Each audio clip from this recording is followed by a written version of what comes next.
Hey everybody, my name is Logan Vincent Bennett, also known as Logan Van Buren, now also known as, this is what I'm going to start going by, just Logan. Just Logan. Today, Logan number one. I wouldn't say that. Don't interrupt my intro. Today, we're going to be talking, about college football, a very important bill that got signed to do with the NCAA and their players. The rankings, just in general, it's a lot about the rankings, the top four specifically. And we're going to be talking some NFL. And for the first time this season, we're going to be talking a little bit baseball. I wanted to have either Dylan or Ross on, but they couldn't come. Today I'm here with two extraordinary people. One who shares a name with me.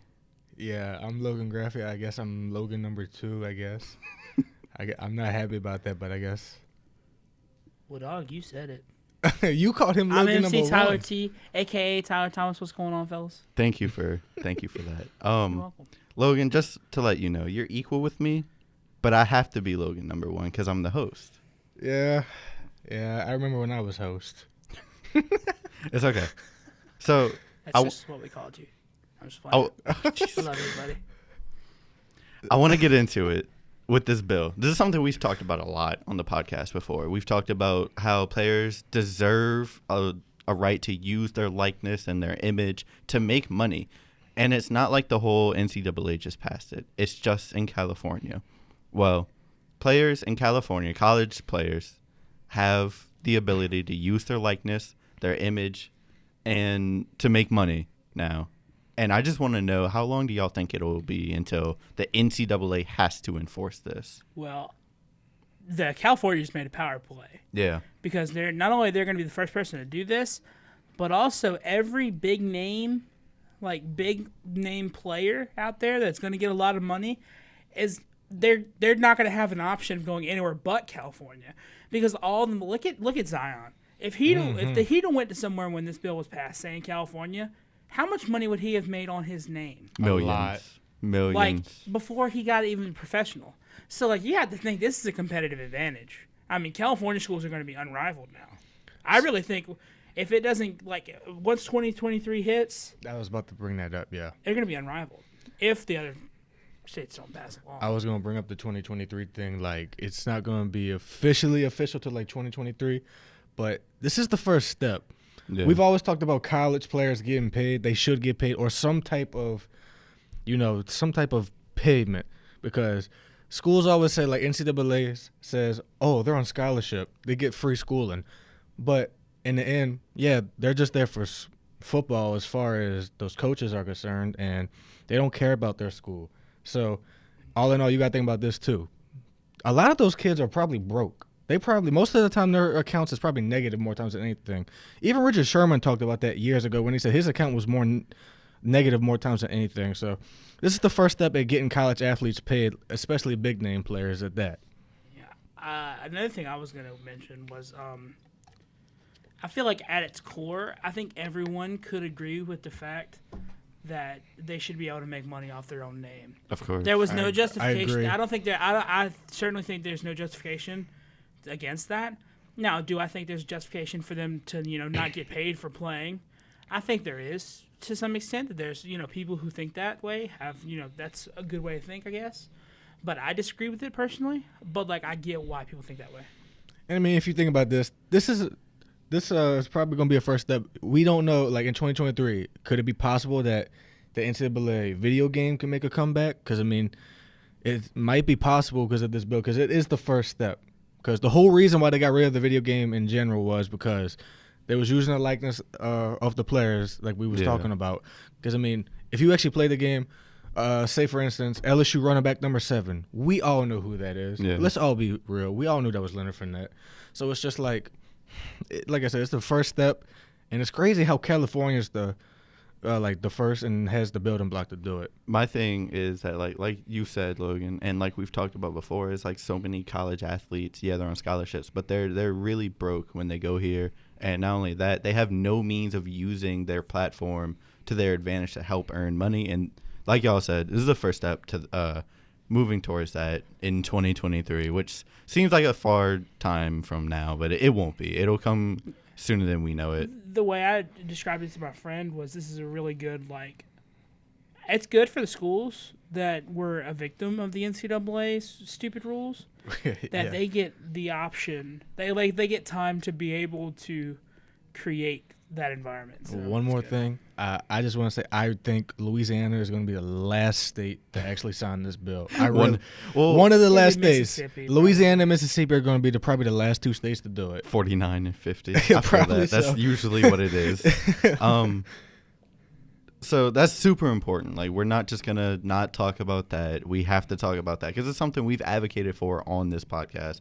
I think it's... And years before. It's special. It's special that this is happening. Moving on, we had former number 1 seed yesterday. Not yesterday, Saturday. Today's Monday. Almost fall to UNC. Yeah. That... I didn't watch the game, but that would have... That would have shifted things in the playoff picture completely. And in my opinion, Clemson, they only won by like what? 1 point? Why did they only drop to number 2? What I want to know is they should have dropped, but I mean, I don't really think they should have dropped, to be honest with you. I don't necessarily. I would say Clemson's a better team than Bama. That's just my opinion. Whoa. That's what I think. I'm sorry. That's my opinion. So I'm not going to dive deep into that wrong statement. But you look at Clemson as a whole, they lost a lot of talent. Their gaps aren't filled very well. They're just not a solid team right now. Alabama is. So Clemson should have dropped, I think, to number 3. Honestly, Ohio State should be number 1. I've been hearing that. And I've been hearing people say Auburn should be number 1. Oh, why? boy. Why? No. I don't know. I don't agree with Auburn because I don't think they have a very good quarterback. I don't think Bo Nix is all that great. I think Ohio State's the best team in the country right now. I feel that. But I also think that Alabama's like the most well-rounded. And that's always the case. It's always like the big D line and the big O line. I don't think Clemson's very good this year though. Like as a blanket whole, I don't think they're a very good football team this year. I think overall they're gonna fall out of the playoffs. Well, I was about to say once they get to ACC play and it's like constant, like they get to the big players in their division, which there aren't many. I think they're gonna fall. I think they may go 10-2, 9-3. So right now the actual top 4 ranking is Alabama at number 1, Clemson at number 2, Georgia at number 3, and Ohio State at number 4, with LSU at 5. I had to throw that in because I feel like y'all were about to say something about LSU. No, what I want to know is, so Georgia doesn't drop at all. They had a bye. LSU had a bye, and they dropped out the top 4. Doesn't make sense to me. Like, how did Georgia not drop what LSU did? Well, I think you just see more out of Georgia, but also... But we was both on bye weeks, which doesn't make sense. Well, so you're going to drop Georgia. You're going to move Ohio State to 3? I mean, like, I think they should be number 1. But like you look at the rankings, it's not easy just to move. Also, it's done by votes and stuff.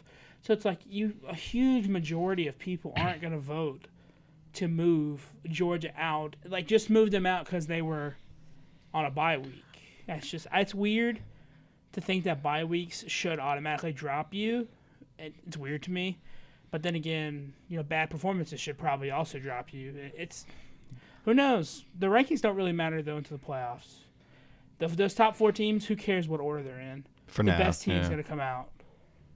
Well, I mean, I just thought it was just kind of like the question was like, why did LSU drop but not Georgia? Because I mean, we was both on bye weeks. We're both SEC. I mean, I feel like we're both pretty evenly stacked teams. We're both pretty darn good teams. What I don't think you're getting is that it's not one person choosing the rankings. Well, no, I know that it's a vote. It's not like one person looking looking at it and being like, okay, well, Georgia had a bye week and LSU had a bye week, but I'm only moving Georgia. It's a vote of people who are making the best ranking. I think more so what he's saying is like, why have LSU and Georgia move at all? Like either have both of them get dropped or neither of them. Well, that's also what I'm saying. That's what I was actually trying to say. Thank you. It's really difficult when you have this massive vote to move. Yeah.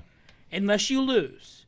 Losing is, in my opinion, the only surefire way to move in these rankings. Yeah. Because there's so many people voting on this. So it's weird. But, I mean, it's not going to happen. You can't just expect it to happen. So it's a super good segue through all of our college football topics. Now we're just straight into NFL. This morning, it came out that late in the third quarter, it was either early or late in the third quarter, Bradley Chubb came off the field with what didn't seem like a significant issue at all. Like if you were watching the game, you'd be like, oh, he's probably just going get like a ankle checked out. He tore his ACL and he's out.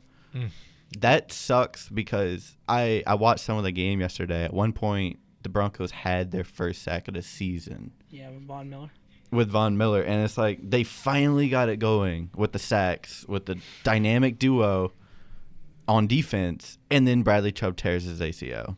That's heartbreaking. You know what's crazy? He got a sack like after the supposed play where he tore his ACL. He did. Like he was still out there. Yeah. Like that's crazy. Just adrenaline, I guess. So from what I saw, he went off the field and then he came back, and he actually played on the torn ACL. Yeah. Yeah, So that's what Tyler just said. My friend who played in high school, he played an entire game on torn ACL. Like he tore his ACL in the first quarter and played the entire game. He had 11 tackles that game. Well, it's all adrenaline. So yeah, it's all adrenaline. But as soon as he got to the locker room, he couldn't walk.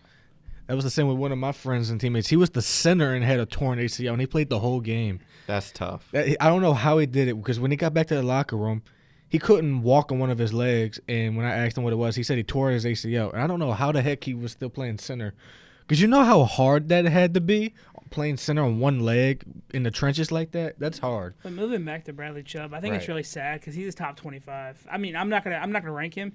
He's obviously a top 25 defensive player in the league. Yeah. So like, Already. it's really I sad agree. that he like falls the way he did.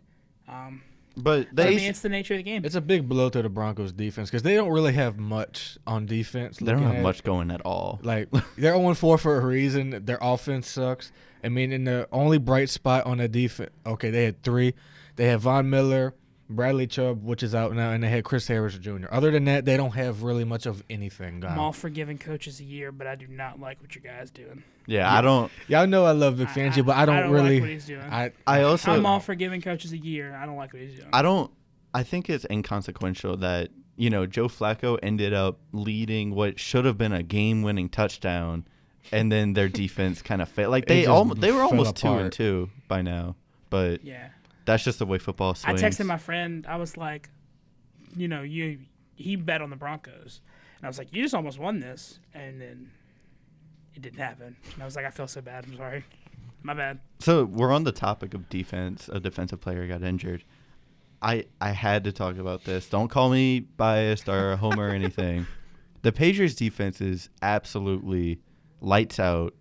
Like, might be historic this year. They're really good. I'm not a homer, by the way. I really do want them to play a solid offense. I don't think they've shown me a lot against a stout offense because they haven't played one. I'm not going to say they're bad. I'm not going to say they're overrated either. I think they're great. I really want to see what they can do against a solid offense. Yeah. And I looked at the schedule, and they don't have one for the next 3 weeks. So we'll see. I don't know. Y'all were even missing Hightower yesterday, weren't y'all? Yeah. And that was the biggest thing. I think that's why even a touchdown was scored. And if you negate that, the Patriots wouldn't even have a single touchdown scored. You know what's crazy? Matt Barkley didn't play all that bad yesterday. He really didn't. I mean, he played decent. It wasn't. I'm not saying he was great. I was about to say it wasn't great. But he did. You could see that once he went in, better decisions were being made. Like the veteran in him was like, okay, I've played the Patriots before, I've played Bechac before, and I know I'm a veteran. I've been in the league. Speaking of this, Matt Barkley, I've been in the league forever. Josh Allen. While I am a big fan of Josh Allen, he's still young. He's still figuring stuff out. I don't think he's ever going to be a smart quarterback. I don't think that's his play style. I think it's gonna be a bad thing for him in the long run, but who knows? I think he's one of the most underrated young quarterbacks. Like Brett Favre people was bad, so keep going. People destroy people destroy Josh Allen for no reason. I have a lot of issues with this game, but I think he's really improving as a player. I like his scramble ability. He's very mobile. I really like that about him. I mean, his ability to run around, extend plays. I just really like what he does. There's a reason why I don't know why they call him White Vic, because he is. I mean, he's not Michael Vick at all. Which is, they was like comparing everybody to Michael Vick. Just because you run, you're not Michael Vick. Sorry. So I wanted to ask you, because you're a known hater of all things Patriots. Every time we bring it up in a group chat, you instantly try to change topics. I just be trolling. I wanted to ask you, do you think obviously if the Patriots keep up and they show that they can shut down good offenses, do you think this is a historically great offense? Like an defense? Like an historically all-time defense. Defense, like top 5 all time, or just all time? No, just an all-time. So, I mean, they are playing very good defense. Like they have been showing tremendous defense all year, but I don't think they really had. Like he said, I agree with him. They haven't really played nobody spectacular yet. Now, yes, the Bills were 3-0, but I didn't think they were spectacular. Fair. So, I don't know who their next opponent is within the 3 weeks. Well, they play the Redskins. It's like the Jaguars, right? Well, they play Redskins, and then they have a Thursday night game versus the now revived Giants. So I feel like that might be. Well, that's their good offense, but then again, I don't. They don't have Saquon. Hey, that kid Daniel yesterday Jones, was showing. yeah. No, the running back. Oh, Wayne Gallman. Yeah, Wayne it Gallman. wasn't too bad. My thing is, I don't know.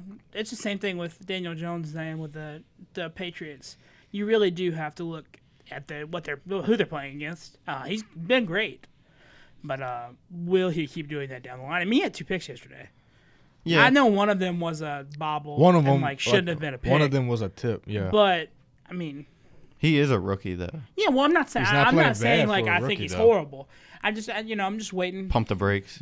Pump the brakes. Like I'm waiting for him to prove more to me. Yeah. I'm not gonna say like, oh, the Giants are resurged or whatever. Like they're 2-2, and they beat the Redskins, and I don't remember was it. The Buccaneers. The Buccaneers. Yeah, he had that's the game that made. You never know. The Buccaneers were pretty darn good. I want to talk a little bit about that, but to finish off what I was saying, they play the Jets after that, which we kind of just saw how the Jets are. They're not a good offense. They're just imploding. Then they play 2 in a row, the Browns and the Ravens, which could be 2 good teams. We don't know yet. Could be good because I mean. Yeah. Well, see, that's after the 3-week period that I was talking about. Yeah. So like. That could be I'd like to see what Baker can do against that defense. I think the defense is good as it is right now, but I would really be interested and curious to see how Baker does against that defense. Something I want to say, y'all's offense is uncharacteristically weird this season. It's confusing to me, like some of the things that are going on. Sony Michel is not having a good season at all. It's I don't know. I don't feel like Tom's comfortable in the pocket. Well, no, all his offensive line is horribly I'm not saying injured. That, like, it's anything against him. I'm saying he doesn't look comfortable, and when Tom's not comfortable, the offense isn't comfortable. So I feel like I don't know. I think y'all are gonna have the difficulties. Y'all's defense is playing great right now, but I feel like if the offense doesn't pick it up, I think there may be some difficulties down the line against good offenses. Yeah. Because if you play a good offense, you need your offense to play good as well. But I mean, a 16-10 score isn't Patriots. Like, they're going to come back against the Redskins and probably score above 20. They'll probably put 30 on the Redskins. But then again, that's also Josh Norman's been the worst cornerback in the league this year. He's been pretty bad. I don't think, like I said, just about the Daniel Jones thing, I don't think that'll be it'll be a good game to get confidence, but I don't think it's the end-all, be-all for how the Patriots are going to play this season. Yeah, I feel you. I feel like their first 6 games in general this season are just like, okay, we see them, let's see more. Yeah. And it's always a figuring out stage in the first 4 weeks for the Patriots. They're always a different team after that first 4 weeks. It's really weird. They're undefeated through that time. Yeah. It's usually the Dolphins who take them out, but the Dolphins are they wasn't even close. The worst team that's ever existed. So moving on, we've talked about him before. We've talked about his unorthodox, that many people just say dirty, which it is, methods that Vontaze Burfict has on the field. You can't deny he's a good linebacker, but he's horribly dirty. He's always injuring people on purpose. He's always headhunting. And now the league has finally done more than a 1-game suspension. That he's out for the whole season. I haven't seen the hit. Okay. How bad was it? So I was watching it. I was watching on Red Zone, and when they showed it, it was like deliberately he lowered his head. It was helmet to helmet. When I say helmet, it was crown of the helmet to crown of the helmet. And it looked like Dole's head fell off. Yeah, he knocked Dole's head right off. So what? Whole head. Whole head. It came just clean like off. Alonso with Joe Flacco. I thought Joe Flacco's head fell off. Well, so what it was, from my perspective, it was literally crown of the helmet to crown of the helmet. So it was kind of a dirty hit. It looked very deliberate, but I really did think he was turning his career around too. Yeah. Because if you heard about the Antonio Brown stuff, he was the one who was leading the charge in Antonio Brown to get right. Yeah. So I really did think he was turning it around. Agreed. I think the next step after, next season when he inevitably May just comes be a back. ban. Yeah, the next suspension is just going to be like the league saying, no. You gotta go. You can't come back. You gotta go. There's not a whole lot to say because so many people have talked about it. And there's not a lot to talk about. He just deliberately tries to hurt people, and that's not what the NFL should be about. And I'm happy they finally took the step to remove him for at least the rest of the season. He can always go to Canada. Yeah, and be dirty there. And not play actual football. So Gardner Minshew, we haven't talked about him a whole The lot. stash. I'm all in. Like I'm all in on Gardner Minshew. I think he's played wonderfully. He's the first ever rookie quarterback to post a 100 passer rating in his first 4 career starts. He has just been he's been a rookie, but he's just been like his ball selection where the ball goes. I was going to say, I have not seen him throw a bad pass. I really have. Like, a couple maybe, but, like, most of his passes are ones that I'm just looking like, okay, I don't mind that you threw that. Move on. Like, I've enjoyed watching him. Plus, he stole Baker's swag, which is, that's probably why Baker wasn't doing too hot. He's Swagger basically the jacker, guy man. Baker wants to be. Can we just compliment his stash real quick? Though? Yeah, he has a good stash. He has a great stash. Yeah. So we can talk more about him because I feel like we've definitely not heard the last of Gardner Minshew. He's basically going to be in. yeah. He's a legend Well, already. I don't think if Nick Foles comes back, you put Nick Foles. No, I don't I think think so. Nick Foles is going back to being a backup. I don't see a way that you have a quarterback that performs this well and you put him back. Right. So I want to move on to the last football topic, and that is the team of the podcast. I briefly mentioned it last week, and we're running a little bit low on time right now, so I'm not going to get too much into it, but I want to get an idea of like what teams we should do because it is the end of the what I like to call like the preseason of the regular season, the first 4 weeks when teams are still figuring themselves out. I want to ask y'all, who are 3 teams you would want to consider? The Minnesota Vikings, because I have no idea what they are as a football team. They're bad one week and they're really good the next. Kirk Cousins and is that awful. is super interesting. And I really want to watch them more. Number 2, I think the Bills are interesting because they have a lot of good things and a lot of bad things that I'm interested to see. Plus, they have the best fan base. They do. So I'm interested. They I'm on- really do. And then the Seahawks, because I really don't know what's going on there. They look good one week and they're bad the next. So just like the Vikings, I think that they're a toss-up. They can be a playoff team, and then they can look like they did against the Saints. So who knows? So you said the Vikings, the Seahawks, and who else? The Bills. And the Bills. All right, Logan, go. So my first one is going to be the San Francisco 49ers. No, they're undefeated. Yeah, you can. Oh, I can't. Okay. No, Although- it needs to be like middling teams. I will say, I don't think they're going to keep No. their train going. All right. So the Browns are off the table. No, you can go to. Okay, I'm going to go with the They're Browns. 2-2. Yeah, the 2-2. I'm on the Browns bandwagon. Okay, so I'm going to kind of steal one of his, the Bills. I love seeing their fans just in the parking lot jumping on the table that's on fire. Yeah. Love that. I also love Josh Allen. Love I love the catch-up thing. love Frank Gore. And Right. my third one, the Ravens. The Ravens. I love Lamar Jackson. I love Mark Ingram too. I wish he was still in black and gold because he's performing so great for the Ravens right now. You So, wouldn't be doing that with us. so that's my 3 teams: Browns, Bills, and Ravens. Y'all took 2 of my 2 teams, or Browns and Ravens. It was just Logan took 2 of my 3 teams. All right. Admit, the Vikings are an interesting pick. I don't know because about that. No one knows who they are. If they didn't have Kirk Cousins, they would be better. He's bad. I want to go.